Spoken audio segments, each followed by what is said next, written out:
Hi friends, welcome to our channel SBM Coaching Center. Friends, ଆଜିର ଆମେ ଏହି video ଦେଖିବା ତୁମ ସପ୍ତମ ଶ୍ରେଣୀର ଇତିହାସ ବହିରେ ଥିବା ପ୍ରଥମ ଅଧ୍ୟାୟ ଯାହାର ନାମ ହେଉଛି ନୂତନ ଶକ୍ତିର ଅଭ୍ୟୁତ୍ଥାନ। ସାଙ୍ଗମାନେ ନୂଆ ଶକ୍ତି କେମିତି ଅଭ୍ୟୁତ୍ଥାନ ମାନେ କେମିତି ସୃଷ୍ଟି ହେଇଥିଲା ବା ଆରମ୍ଭ ହୋଇଥିଲା ସେ ବିଷୟରେ ଆମେ ଆଲୋଚନା କରିବା। ତ ଦେଖନ୍ତୁ ଇତିହାସ ହେଉଛି ସାଙ୍ଗମାନେ ଗୋଟେ କାଲ୍ପନିକ ଘଟଣା ନୁହେଁ, ଏହା ହେଉଛି ଗୋଟେ ବାସ୍ତବିକ ଘଟଣା ଏବଂ ବାସ୍ତବିକ କଥାବସ୍ତୁ ଉପରେ ଆଧାରିତ। ଇଏ କୌଣସି କାଲ୍ପନିକ କି ମନଗଢ଼ା ଗଳ୍ପ ନୁହଁ।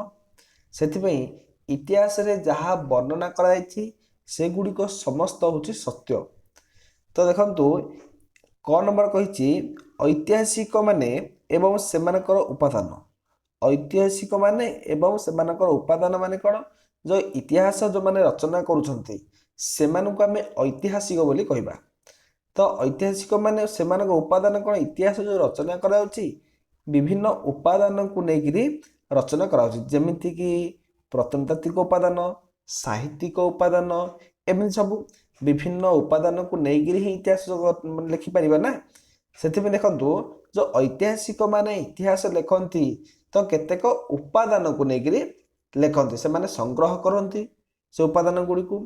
ତ ଦେଖନ୍ତୁ ଦେଖିବା ଏବେ ଯେକୌଣସି ସମୟର ଇତିହାସ ରଚନା କରିବା ପାଇଁ ଉପାଦାନ ଆମକୁ ଆବଶ୍ୟକ।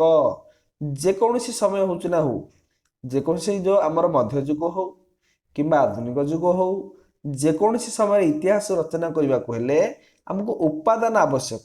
ସାଙ୍ଗମାନେ ଦେଖନ୍ତୁ ଯଦି ଆମେ ଖ୍ରୀଷ୍ଟପୂର୍ବ କଥା ଆଲୋଚନା କରିବା ସେତେ ଦିନ ପର୍ଯ୍ୟନ୍ତ ଆଜିଠୁ ହଜାର ହଜାର ବା ଲକ୍ଷ ଲକ୍ଷ ବର୍ଷ ଧରିକିରି ଆମର କ'ଣ ହେଲାଣି, ଲୋକମାନେ କେମିତି ଚାଲିଚଳନ, ଲୋକମାନେ କେମିତି କ'ଣ କରୁଥିଲେ, ଆଦିମ ମଣିଷ ମାନେ। ଏବେ ସିନା ଆମେ କ'ଣ ହେଇଛନ୍ତି ମଣିଷ ଭଲ ମାନେ ଆଧୁନିକ ଯୁଗରେ ବିଭିନ୍ନ ପ୍ରକାର ଉନ୍ନତି ସାଧନ କରିଛନ୍ତି, କିନ୍ତୁ ପୂର୍ବେ ତ ସେମାନେ କରିନଥିଲେ। ତ ସେଥିପାଇଁ ସେମାନଙ୍କୁ ଜାଣିବାକୁ ହେଲେ ଆମେ କ'ଣ ପଢ଼ିବାକୁ ଥିଲା, ଇତିହାସ ପଢ଼ୁଛନ୍ତି। ଇତିହାସ କେମିତି ଲେଖା ହେଇଛି ନା ସେମାନଙ୍କର କେତେକ ଉପାଦାନକୁ ନେଇକି ଲେଖା ହେଇଛି। ସେ ଉପାଦାନ ସେମାନେ କେମିତି ଚଳୁଥିଲେ କ'ଣ ନାହିଁ ସବୁ ସେ ଲୋକମାନେ କିଛି ସେମାନଙ୍କର ଘଟଣା ଗୁଡ଼ିକୁ ନେଇକିରି, ସେମାନଙ୍କର କିଛି ବସ୍ତୁକୁ ନେଇକିରି ଇତିହାସ ରଚନା କରାଯାଏ। ଐତିହାସିକ ଉପାଦାନକୁ ବିଶ୍ଳେଷଣ କରି ଇତିହାସ ରଚନା କରାଯାଏ। କାହାକୁ ବିଶ୍ଳେଷଣ କରି? ନା ଐତିହାସିକ ଉପାଦାନକୁ ବିଶ୍ଳେଷଣ କରି ଇତିହାସ ରଚନା କରାଯାଏ। ମଧ୍ୟଯୁଗୀୟ ଭାରତର ଇତିହାସ ରଚନା କରିବା ପାଇଁ ବହୁ ଉପାଦାନ ରହିଛି।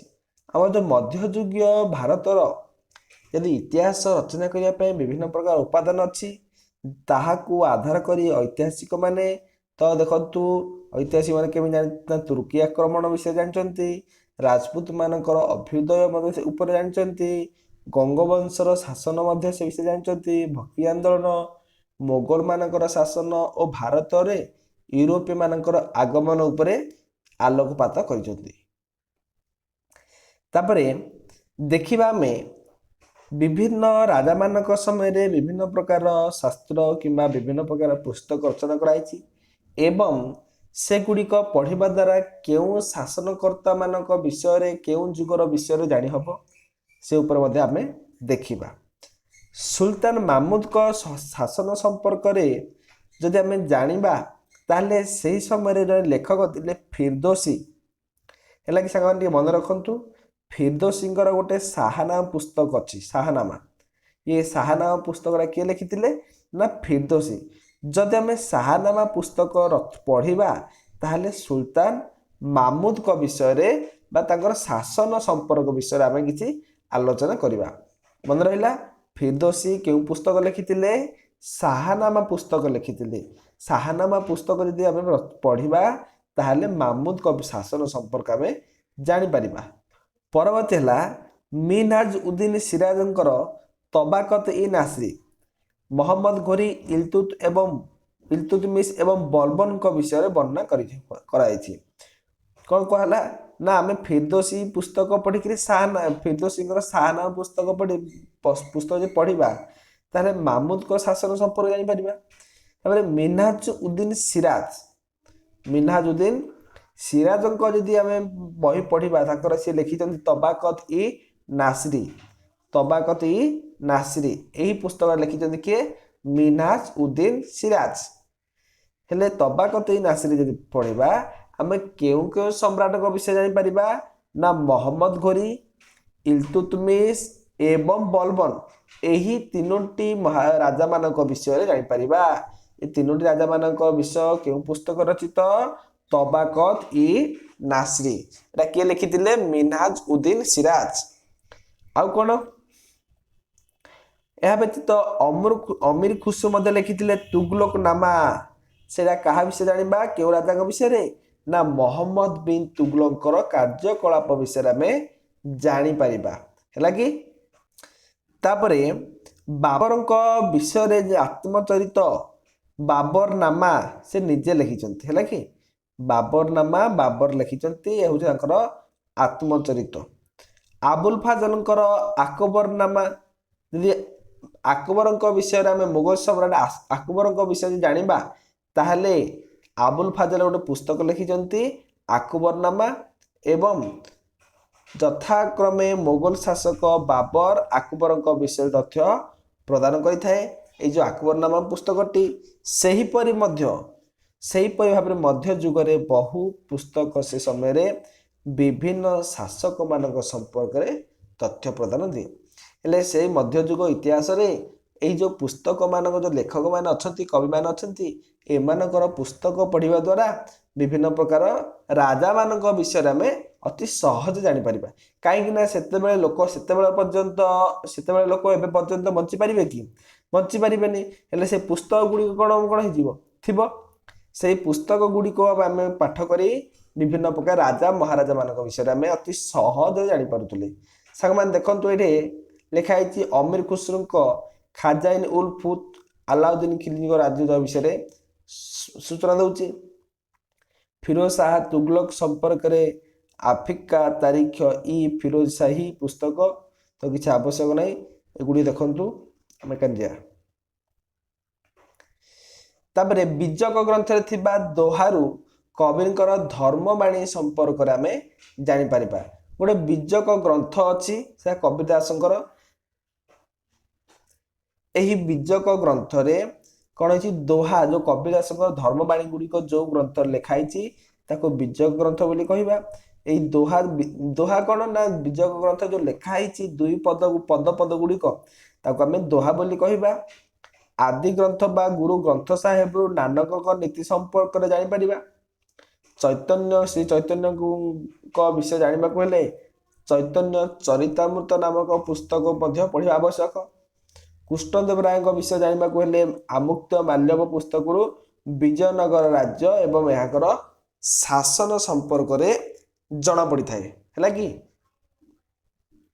एगुड़ी सांग मैंने किसी माने घुषिया खाली पड़ो किए क्यों पुस्तक लिखिथिले एवं से पुस्तक क्यों राजा संपर्क में सूचना दूची।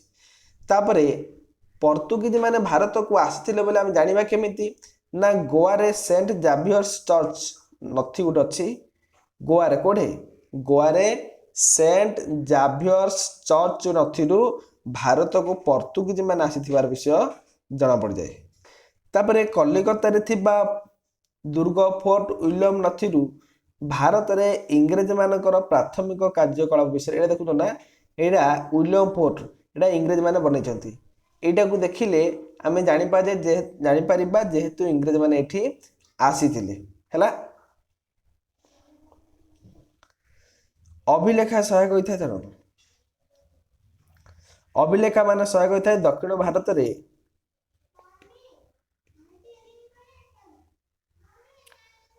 ओडिशार सोमवंशी और गंगवंशी मानकर इतिहास जानापी राजा मानकर राज्य राजवंशर राजा माने छाड़ी जाइथिबा अभिलेखा मान सहायक होता है। जो ओडिशार आगे गंगवंश आम सब पढ़ा देखा बही अच्छी ओडिशार जो गंगवंश सोमवंश एमान यही राजा मानकर विषय जाना हेले से छाड़ी जाइथिबा अभिलेख मान एगुड़िक पढ़ा द्वारा आम जापर। दक्षिण भारत राजत्व करुले लोक मैंने चोल पांड्य होयसाल यादव एगुड़िक विषय आम जानापी मध्य जुगर मध्य वंशर से वंशर राजा मान द्वारा खोदित होता अभिलेखा जना पड़ जाए है। ଏହି ଅଭିଲେଖା ଗୁଡ଼ିକ ରାଜ୍ୟମାନଙ୍କର ରାଜ୍ୟ ଜୟ ଶାସନ ପ୍ରଣାଳୀର ଭୂମିଦାନ ଆଦି ସମ୍ପର୍କ। ଯଦି ଆମେ ଏହି ଅଭିଲେଖଗାର ଗୁଡ଼ିକୁ ପଢ଼ିବା ତାହେଲେ କ'ଣ କ'ଣ ଜାଣିବା ନା ରାଜାମାନେ କେମିତି ରାଜ୍ୟ ଜୟ କରୁଥିଲେ, ସେମାନଙ୍କର ଶାସନ ପ୍ରଣାଳୀ କେମିତି ଥିଲା, ଭଲ ଶାସନ କରୁଥିଲେ ନା ଖରାପ ଶାସନ କରୁଥିଲେ, ସେମାନେ ଗରିବ ଶ୍ରମିକମାନଙ୍କୁ କେମିତି ଭୂମି ଦାନ କରୁଥିଲେ, ତ ସେଇ ବିଷୟରେ ଆମେ ଜାଣିପାରିବା ହେଲା। ତାପରେ କହୁଛି ମଧ୍ୟଯୁଗରେ ଛାପାଖାନା ନଥିଲା। ସାଙ୍ଗମାନେ ଏବେ ଆପଣମାନେ ଯେଉଁ ଦେଖୁଛନ୍ତି ପ୍ରିଣ୍ଟ ମସିନ୍, ଆଗେ ଏଇ ପ୍ରିଣ୍ଟ ମସିନ୍ ନଥିଲା, ଯାହାଫଳରେ କି ପାଣ୍ଡୁଲିପି ଗୁଡ଼ିକ ଅଧିକ ମୁଦ୍ରିତ ହୋଇପାରୁନଥିଲା। ଆଗେ ଏବେ ଯେଉଁ ପ୍ରକାର ଆପଣମାନେ ପ୍ରିଣ୍ଟ ମେସିନ୍ ଦେଖୁଛନ୍ତି, ବିଭିନ୍ନ ପ୍ରକାର ପୁସ୍ତକ ଛପା ହେଉଛି, ବହି ଛପା ହେଉଛି, ତ ସେଗୁଡ଼ିକୁ ଆଗେ ନଥିଲା ପ୍ରିଣ୍ଟ ମସିନ୍, ସେତେ କ'ଣ ଅଧିକ ଉନ୍ନତି ହେଇଥିଲା କି? ଉନ୍ନତି ହେଇନଥିଲା। ସେଥିପାଇଁ ଯେଉଁ ହାତ ଲେଖା କେତେକ ପାଣ୍ଡୁଲିପି ହାତ ଲେଖିବାକୁ ପଡ଼ୁଥିଲା। ହାତରେ ଲେଖିବା ଦ୍ୱାରା ଯଦି ଜଣେ ଲେଖୁଥିଲା ତାର ପଦଟି ଯଦି ଦେଖି ଦେଖି ଲେଖିବା ଦ୍ୱାରା ନ ବୁଝା ପଡ଼ିଲା, ସିଏ ମନରୁ କ'ଣ ଟିକେ ଲେଖି ଦେଉଥିଲା, ଯାହାଫଳରେ କି ଅଧିକ ଭୁଲ କ'ଣ ହେଉଥିଲା, ବ୍ୟବହାର ମାନେ ଭୁଲ ମାନେ ଶବ୍ଦ ଗୁଡ଼ିକ ବାହାରୁଥିଲା। ଜଣେ ଲେଖକର ପାଣ୍ଡୁଲିପି ଦେଖି ତାକୁ ଅନ୍ୟ ଜଣେ ଲେଖୁଥିଲା। ଲେଖାକୁ ଅନୁସରଣ କରି ଲେଖିଲା ବେଳେ କ'ଣ ହେଉଥିଲା, ଅନୁସରଣ କରି ଲେଖିଲା ବେଳେ ଅଧିକାଂଶ ଅକ୍ଷରେ ପରିବର୍ତ୍ତନ ହୋଇଯାଉଥିଲା। ମାନେ କ'ଣ, ଯଦି ଧରି ନିଅନ୍ତୁ ଏଇଟା ଗୋଟେ ବହିଟେ, ଯଦି ମୁଁ ଏଇଟାକୁ କ'ଣ କରି ଆଉ ଗୋଟେ ପୁସ୍ତକରେ ମୁଁ ଦେଖି ଦେଖି ଲେଖିବି, ଯେହେତୁ ଦେଖି ଦେଖି ଲେଖିବାକୁ ପଡ଼ିବ ନା, ସେଇ ସମୟରେ ତ କୌଣସି ପୁସ୍ତକ ବାହାରି ନଥିଲା, ସେଇ ସମୟରେ ତ କୌଣସି ଛାପା କାରଖାନା ନଥିଲା। ତ ସେଥିପାଇଁ ମୁଁ ଏଇ ଯେଉଁ ବହିଟାକୁ ଦେଖି ଦେଖି ଲେଖିଲା ବେଳେ ଧରିନିଅ ମୋତେ ଏଇଟା ଗୋଟେ କୌଣସି ବୁଝା ନ ପଡ଼ିଲା, ତାହେଲେ ମୁଁ କ'ଣ ଲେଖୁଥିଲି, ମନରୁ ଦି ଧାଡ଼ି ଲେଖି ଦେଉଥିଲି, ଯାହାଫଳରେ ଏଇ ପ୍ରଥମ ବହିରୁ ଅନ୍ୟ ବହିରେ ପରିବର୍ତ୍ତନ ହୋଇଗଲା। ଯଦି ତାକୁ ଆଉ ଜଣେ ନେଇକି ଦେଖି ଦେଖି ଲେଖିବ, ତାହେଲେ ଇଏ ମଧ୍ୟ କ'ଣ ପରିବର୍ତ୍ତନ କରିଦେବ, ଯାହାଫଳରେ କି ଆଉ ଗୋଟେ ପ୍ରକାର କେବେ ହେଲେ ହେଉନଥିଲା। ବେଳେବେଳେ ଅନୁକରଣ କରୁଥିବା ବ୍ୟକ୍ତି ନିଜ ମନରୁ ମଧ୍ୟ ଧାଡ଼ି ଦୁଇ ଧାଡ଼ି ତଥ୍ୟ ଲେଖି ଦେଉଥିଲେ। ଏହି ଐତିହାସିକ ପ୍ରମାଦ ବର୍ତ୍ତମାନ ପର୍ଯ୍ୟନ୍ତ ମଧ୍ୟ ଦୂରୀଭୂତ ହୋଇନି। ଫଳରେ ଅଧିକାଂଶ ଲେଖକ କବି ଐତିହାସିକମାନଙ୍କର ମୂଳ ଲେଖା ହସ୍ତଗତ ହୋଇପାରିଲା ନାହିଁ। ତଥାପି ମିଳିଥିବା ଗ୍ରନ୍ଥକୁ ଆଧାର କରି ଇତିହାସ ଲେଖାଯାଇଛି। ଯେଉଁ ଗ୍ରନ୍ଥ ଗୁଡ଼ିକ ପାଣ୍ଡୁଲିପି ଗୁଡ଼ିକ ମିଳିଛି, ସେମାନଙ୍କୁ ନେଇକି ଯେତିକି ଇତିହାସ ଲେଖିବା କଥା ତାହା ଲେଖାଯାଇଛି ହେଲା। ବିଭିନ୍ନ ଗ୍ରନ୍ଥ ତଥା ନଥି ଅଭିଲେଖଗାରରେ ସଂଗୃହୀତ ହୋଇ ରହିଥାଏ। ବିଭିନ୍ନ ଗ୍ରନ୍ଥ ଗୁଡ଼ିକ ନଥି ଅଭିଲେଖଗାରରେ ସେଗୁଡ଼ିକ କ'ଣ ଅଛି, ସମ୍ବଳିତ ହୋଇକି ଅଛି। ଏବଂ ଅଧିକାଂଶ ସମୟରେ ଅଧିକ ସମ୍ବଳିତ ତାଳପତ୍ର ପୋଥି, ଆପଣମାନେ ଦେଖିଥିବେ ତାଳପତ୍ର ଏମିତିକା ଆଗେ ଲେଖୁଥିଲେ ନା ନାହିଁ, ଦେଖୁନାହାନ୍ତି ଥିବ ତାଳପତ୍ର, ହଁ, ଆଗେ ଏଇ ତାଳପତ୍ର ମାଧ୍ୟମରେ ସବୁ ଲେଖାଯିବାର, ତାଳପତ୍ରରେ ଲେଖାଯିବାର, ଯାହାଫଳରେ କିଛି ଦିନ ଗଲା ପରେ ଏଇ ତାଳପତ୍ର ଗୁଡ଼ିକୁ ଓଇ ଖାଇଦେବାର ଭୟ ମଧ୍ୟ ଥିଲା। ଓଇ ଗୁଡ଼ିକ ଯଦି ଆମେ ପୁସ୍ତକ ଗୁଡ଼ିକ ବ୍ୟବହାର ନ କରିବା, କିଛି ଦିନ ଯଦି ସାଇତି କରି ନ ରଖିବା, ତାହେଲେ ଉଇ ଖାଇ ଦେଉଥିଲା ନା ନାହିଁ। ତେଣୁ ବୈଜ୍ଞାନିକ ପଦ୍ଧତି ଅନୁସରଣ କରି ଏହି ଉପାଦେୟ ଗ୍ରନ୍ଥ ଗୁଡ଼ିକୁ ଅଭିଲେଖାଗାରରେ ସଂଗ୍ରହ କରି ରଖାଯାଇଛି। ସେହିପରି ଭାବରେ ବିଭିନ୍ନ ସଂଗ୍ରହାଳୟରେ ଅଭିଲେଖମାନ ରହିଛି, ସେଗୁଡ଼ିକୁ ପଢ଼ି ଐତିହାସିକମାନେ ଇତିହାସ ରଚନା କରିବାକୁ ସକ୍ଷମ ହେଉଛନ୍ତି। ଯେଉଁ ସଂଗ୍ରହାଳୟରେ ଯେଉଁ ଆପଣଙ୍କର ମ୍ୟୁଜିୟମ୍ ଯିବେ ନାଇଁ କି, ଯେଉଁ ପୁସ୍ତକ ସଂଗ୍ରହାଳୟ ଲାଇବ୍ରେରୀ ଅଛି, ସେଗୁଡ଼ିକକୁ ଯଦି ଯିବେ ବହୁତ ପୁରୁଣା ପୁରୁଣା ବହି ଗୁଡ଼ିକୁ ପାଇବେ ଏବଂ ସେଗୁଡ଼ିକୁ ନେଇକରି ହିଁ ଇତିହାସ ଲେଖା ହେଇଛି। ନା ଇତିହାସ ଲେଖିବା ପାଇଁ ଉପାଦାନ ଯେ ନିତାନ୍ତ ଆବଶ୍ୟକ, ଏଥିରେ ସନ୍ଦେହ ନାହିଁ। ଯଦି ଆପଣ ଇତିହାସ ଲେଖୁଛନ୍ତି, କୌଣସି ମନରୁ ଲେଖିପାରିବେନି, କ'ଣ ଦରକାର ନା ଉପାଦାନ ଆବଶ୍ୟକ। କୋଉଠି ପଥର ଦେହରେ ଖୋତ ଲେଖା ହେଇଥିବ, କିମ୍ବା କୋଉଠି ତାଳପତ୍ର ମାଧ୍ୟମରେ ଲେଖା ହେଇଥିବ, କିମ୍ବା କିଏ ମାଟି ପାତ୍ର କୋଉଠି ମିଳିଥିବ। ଏଇଗୁଡ଼ିକ ଯେଉଁ ହେଉଛି ଗୋଟେ ଗୋଟେ ଇତିହାସର ଉପାଦାନ, ଏଗୁଡ଼ିକୁ ନେଇକରି ହିଁ ଇତିହାସ ରଚନା କରାଯାଏ ହେଲା। ତାପରେ ସାଙ୍ଗମାନେ ଆମେ ଦେଖିବା ଟିକେ ତୁର୍କୀମାନଙ୍କ କେମିତି ଆକ୍ରମଣ କରିଛନ୍ତି ଭାରତକୁ, ସେ ବିଷୟରେ ଦେଖିବା। ଦଶମ ଶତାବ୍ଦୀରେ ଭାରତର ରାଜନୈତିକ ଅବସ୍ଥା ଅସ୍ଥିର ଥିଲା। ବିଭିନ୍ନ ବଂଶର ରାଜାମାନେ ପରସ୍ପର ମଧ୍ୟରେ ଯୁଦ୍ଧ ଓ କଳହରେ ଲିପ୍ତ ରହୁଥିଲେ। ବୁଝିଲେ ନା ସାଙ୍ଗମାନେ, ଦେଖନ୍ତୁ ଆଗେ ଦଶମ ଶତାବ୍ଦୀରେ ରାଜାମାନେ କ'ଣ କରୁଥିଲେ, ଭାରତର ଯେଉଁ ରାଜନୈତିକ ଅବସ୍ଥା କ'ଣ ଥିଲା, ଅସ୍ଥିର ଥିଲା। କେମିତି ନା ଧରିନିଅ ଭାରତ, ଏମାନେ ପରସ୍ପର ମଧ୍ୟରେ ଯେଉଁ ଭାରତୀୟ ରାଜା ମାନେ ରାଜ୍ୟ ପିପାସୁ ଥିଲେ, ଏଇ ଭାରତ ଭିତରେ ରହିକି ପରସ୍ପର ମଧ୍ୟରେ କ'ଣ କରୁଥିଲେ, ଝଗଡ଼ା କରୁଥିଲେ। ହେଲା କି ଆପଣମାନେ ଛୋଟବେଳେ ଜାଣିଥିବେ ଦୁଇଟି ବିଲେଇର କଳିରୁ କାହାର ଲାଭ ହେଲା, ମାଙ୍କଡ଼ ଲାଭ ହେଲା। ଯେମିତି ସେମିତି ଏଇ ଯେଉଁ ଭାରତୀୟ ରାଜାମାନେ ପରସ୍ପର ମଧ୍ୟ ସବୁବେଳେ କ'ଣ କରୁଥିଲେ, ଝଗଡ଼ା କରୁଥିଲେ ଏବଂ ରାଜ୍ୟ ପାଇବା ପାଇଁ ଇଚ୍ଛା କରୁଥିଲେ। ଏହାର ସୁଯୋଗ ନେଇ ବାହ୍ୟ ଶତ୍ରୁମାନେ ଅତି ସହଜରେ କ'ଣ କରୁଥିଲେ, ଭାରତକୁ ଆକ୍ରମଣ କରିପାରୁଥିଲେ। ହେଲା କି ଏହାର ସୁଯୋଗ ନେଇ ସେ କହୁଛି ବିଭିନ୍ନ ରାଜବଂଶ ରାଜାମାନେ ପରସ୍ପର ମଧ୍ୟରେ ଯୁଦ୍ଧରେ ଏବଂ କଳହ ଲିପ୍ତ ରହୁଥିଲେ। ଏହାର ସୁଯୋଗ ନେଇ ଉତ୍ତର ପଶ୍ଚିମରୁ ତୁର୍କୀମାନେ ଭାରତ ଆକ୍ରମଣ କରିଥିଲେ। ସେଥିମଧ୍ୟରୁ ଥିଲେ ଗଜନୀର ସୁଲତାନ ମାମୁଦ। ହେଲା କି ଦେଖନ୍ତୁ ମାମୁଦ ଗଜନୀଙ୍କର ଭାରତ ଆକ୍ରମଣ, ଏ ଯେଉଁ ମାମୁଦ ଗଜନୀ ଦେଖନ୍ତୁ ଏ ଯେଉଁ ବସିନାହାନ୍ତି କି ଆଗେ, ଏ ମାମୁଦ ଗଜନୀ କେମିତି ଭାରତକୁ ଆକ୍ରମଣ କଲେ ସେ ଉପରେ ଦେଖନ୍ତୁ, ଆମେ ଦେଖିବା ଟିକେ। ଏଇଠୁ ଟିକେ ଇତିହାସ ଆରମ୍ଭ ହେଲା, ମନ ଦେଇ ଟିକେ ଶୁଣନ୍ତୁ। 10ମ ଶତାବ୍ଦୀରେ ଆଫଗାନିସ୍ତାନରେ ଆଲାଉଦ୍ଦିନ ଗଜନୀ ନାମକ ଏକ ଛୋଟ ରାଜ୍ୟ ସ୍ଥାପନ ହେଲା। ଏ 10ମ ଶତାବ୍ଦୀରେ ମନେ ରଖନ୍ତୁ, 10ମ ଶତାବ୍ଦୀରେ ଆଲାଉଦ୍ଦିନ କୋଉଠି ନା ଆଫଗାନିସ୍ତାନରେ, ଏଇଟା ହେଉଛି ଆଫଗାନିସ୍ତାନ। ଏଠି ଗୋଟେ ଛୋଟିଆ ରାଜ୍ୟଟେ, ତା ନାଁ ହେଉଛି ଆଲାଉଦ୍ଦିନ, ଗୋଟେ ଛୋଟ ରାଜ୍ୟ ତିଆରି ହେଲା। 977 ଖ୍ରୀଷ୍ଟାବ୍ଦରେ ସାବକ୍ତଗିନ ଏହାର ଶାସନକର୍ତ୍ତା ହେଲେ। କାହାର ନା ଗଜନୀର ଶାସନକର୍ତ୍ତା କିଏ ହେଲେ, ସାବକ୍ତଗିନ। ଆଲାଉଦ୍ଦିନ ରାଜ୍ୟକୁ ତିଆରି କଲେ, ଶାସନ କଲେ କିଆକୁ, ସାବକ୍ତଗିନ ଶାସନ କଲେ। ହେଲା କି ତାପରେ କିଛି ଦିନ ଶାସନ କରିସାରିଲା ପରେ ସାବକ୍ତଗିନ ତାଙ୍କର ମୃତ୍ୟୁ ହେଲା। କେବେ ମୃତ୍ୟୁ ହେଲା ନା 977 ଖ୍ରୀଷ୍ଟାବ୍ଦରେ ସାବକ୍ତଗିନଙ୍କର ମୃତ୍ୟୁ ହେଇଗଲା। ହେଲା ତାପରେ କିଛି ଦିନ ଗଲା ପରେ ମୃତ୍ୟୁ ହେଲା। ତାପରେ ସୁଲତାନ ମାମୁଦ 997 ଖ୍ରୀଷ୍ଟାବ୍ଦରେ ରାଜା ହେଲେ। କୋଉଠିର ନା ଯେଉଁ ଗଜନୀ ବୋଲି ଗୋଟେ ଛୋଟ ରାଜ୍ୟ ଥିଲା, ଏହି ଗଜନୀର ରାଜା କିଏ ହେଲେ ନା ମାମୁଦ ହେଲେ। ତାଙ୍କ ମନରେ ଗୋଟେ ସ୍ୱପ୍ନ ଥିଲା। ସେ କ'ଣ ସ୍ୱପ୍ନ ଥିଲା, ସେ ଗୋଟେ ଗଜନୀକୁ, ତାଙ୍କ ରାଜ୍ୟ ଯେଉଁ ଅଛି ଏ ଗଜନୀକୁ ଗୋଟେ ଶକ୍ତିଶାଳୀ ରାଜ୍ୟରେ ପରିଣତ କରିବା ପାଇଁ ଗୋଟେ ଇଚ୍ଛା ଥିଲା ତାଙ୍କର। କାହାକୁ ଶକ୍ତିଶାଳୀ କରିବା ନା ଗଜନୀକୁ। ଗଜନୀକୁ ସିନା ଶକ୍ତିଶାଳୀ କରିବା ପାଇଁ ଗୋଟେ ସ୍ୱପ୍ନ ଥିଲା ତାଙ୍କର, କି ତାଙ୍କ ପାଖରେ କ'ଣ ନଥିଲା, ସୈନ୍ୟ ସାମନ୍ତ ନଥିଲା। ସୈନ୍ୟ ସାମନ୍ତ ଥିଲେ ହିଁ ତ ଗୋଟେ କ'ଣ ହବ, ରାଜ୍ୟ ଶକ୍ତିଶାଳୀ ହବ, କି ତାଙ୍କର କୌଣସି ସୈନ୍ୟ ସାମନ୍ତ ନଥିଲା। ସୈନ୍ୟ ସାମନ୍ତ ନଥିବାରୁ, କାହିଁକି ନଥିଲା ନା ତାଙ୍କ ପାଖରେ ଅର୍ଥର ଅଭାବ ଥିଲା। ଅର୍ଥ ଥିଲେ ତ ସୈନ୍ୟ ସାମନ୍ତ ବଢ଼େଇ ପାରିବ ନା, ତ ସେଥିପାଇଁ ତାଙ୍କୁ ଅର୍ଥ ବ୍ୟୟ ଦରକାର ପଡ଼ିଲା। ସେ ଶୁଣିଥିଲେ ଯେ ଭାରତରେ ଗୋଟେ କ'ଣ, ଭାରତ ଗୋଟେ ଦେଶ, ସେଥିରେ ବହୁ ପରିମାଣରେ ଧନ ଦୌଲତ ପରିପୂର୍ଣ୍ଣ ହେଇକି ଅଛି। ସେଥିପାଇଁ ସେ ଭାରତକୁ ଆକ୍ରମଣ କରିବା ପାଇଁ ଆଗଭର ହୋଇ ବାହାରିଥିଲେ।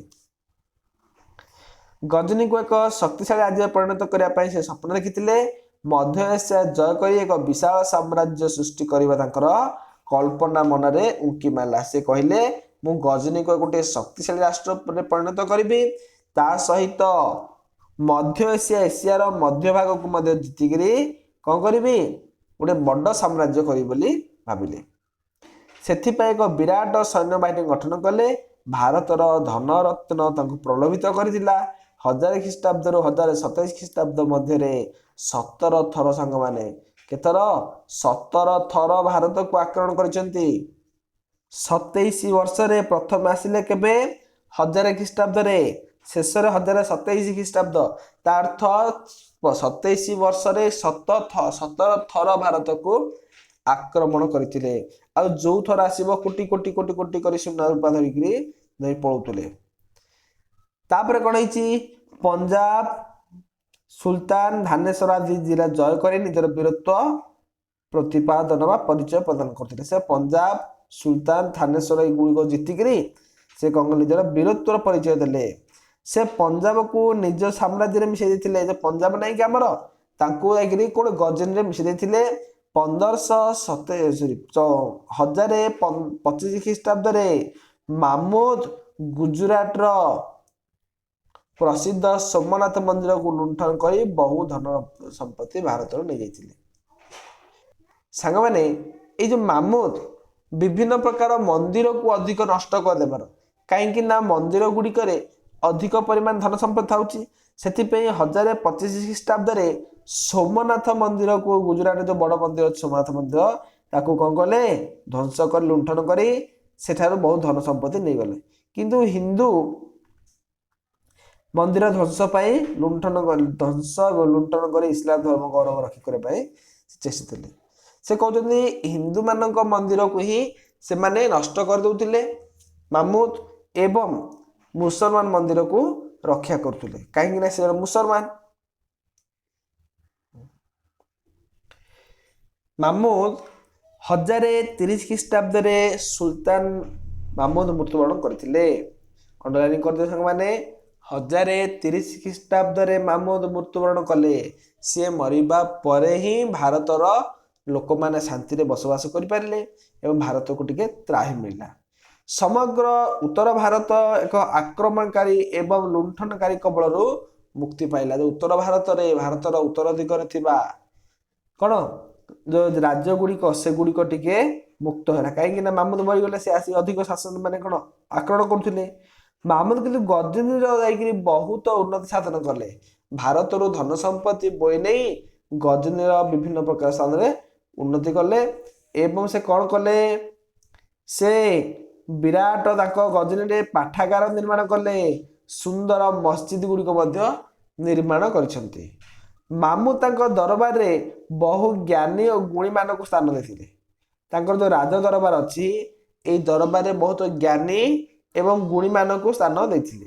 ଗୁଣୀମାନେ ଅଧିକ ଚାଲାକି।